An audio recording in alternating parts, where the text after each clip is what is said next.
मेरे प्यारे प्यारे प्यारे बच्चों, आज हम आपके सामने फिर से हाजिर हैं एक बहुत ही इंपॉर्टेंट वीडियो लेकर जो वाकई में आपकी किस्मत बदल सकता है, आपकी तकदीर बदल सकता है। तो अगले 3-4-5 मिनट में मैं जो बोल रही हूं आप बहुत गौर फरमाइए, बहुत ध्यान से सुनिए और every word which I am saying is extremely extremely extremely important. तो चलिए शुरू करते हैं कि कैसे आप 360 आउट ऑफ 360 लेकर आ सकते हैं। यस, एक वर्ड जो मैं अपनी क्लासेस में बहुत रिपीट करती हूँ, 1% जनता। कैसे आप टॉप की क्रीम में आ सकते हैं। सबसे इंपॉर्टेंट चीज उसके लिए है आपकी एनसीईआरटी। एनसीईआरटी आपने डबल डिजिट्स में करनी है, 10 से ज्यादा बार करनी है। बहुत कम दिन रह गए, आपकी एनसीईआरटी ऑलरेडी मार्क्ड होगी, आपने अपनी एनसीईआरटी पढ़ रखी होगी। अब आपने जब भी आप एनसीईआरटी पढ़ रहे हो, from one end to the other end, NCERT के बाहर से कोई क्वेश्चंस नहीं आएंगे।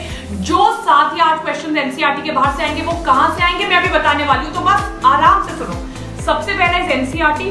बहुत ज्यादा बार एनसीईआरटी की रिवीजन करनी है, डबल डिजिट्स में एनसीईआरटी की रिवीजन करनी है।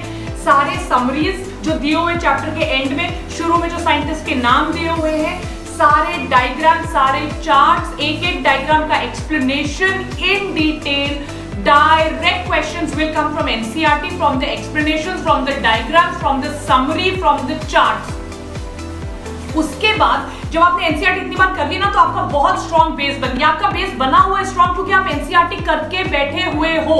अब मैं कुछ ऐसे टॉपिक्स का नाम लेने वाली हूं जिनके लिए आपने, जिन भी बुक से आप एक्स्ट्रा स्टडीज कर रहे हैं, यस, जो भी आप बुक्स पढ़ रहे हो, कोई नई बुक नहीं लेनी, बट बायोटेक्नोलॉजी इंपॉर्टेंट, स्पेशली कुछ बैक्टीरिया के नाम हमने यूट्यूब वीडियोस बनाए हैं, यूट्यूब के थ्योरी वीडियोस बनाए हैं, एमसीक्यूज लिए हैं। सो बायोटेक, इकोलॉजी, जिनके MCQs videos I have my self made. Yes, ecology में स्पेशली डेज, थोड़े दिन पहले अर्थ डे गया था, specially days, wild life sanctuaries, national parks, right? Your biotechnology, specific bacteria, specific names of enzymes and human physiology. Human physiology NCERT में जितनी थी उसमें से पहले ही बहुत क्वेश्चंस आ चुके हैं, but human physiology is very very very important. Human physiology का बिल्कुल इग्नोर नहीं कर सकते। I have taken 10 lectures human physiology के एमसीक्यूज पे, थ्योरी की है, प्लीज उन्हें देखिए। ह्यूमन फिजियोलॉजी की एक्स्ट्रा स्टडीज करिए। जिन भी बुक से आप पढ़ चुके हैं ऑलरेडी, उनसे आपने digestive system, nervous system, endocrine system तो ज्यादा पढ़ना है।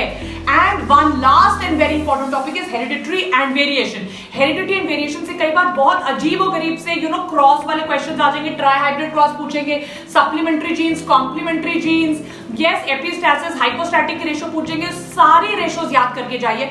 एनसीईआरटी पे कोर फोकस करना है, प्रीवियस ईयर्स पे कोर फोकस करना है, जो आपने नोट्स बनाए होंगे एनसीईआरटी पे उन पे फोकस करना है। Ecology, biotechnology, human physiology, genetics and variation पे एक्स्ट्रा एनर्जी लगानी है।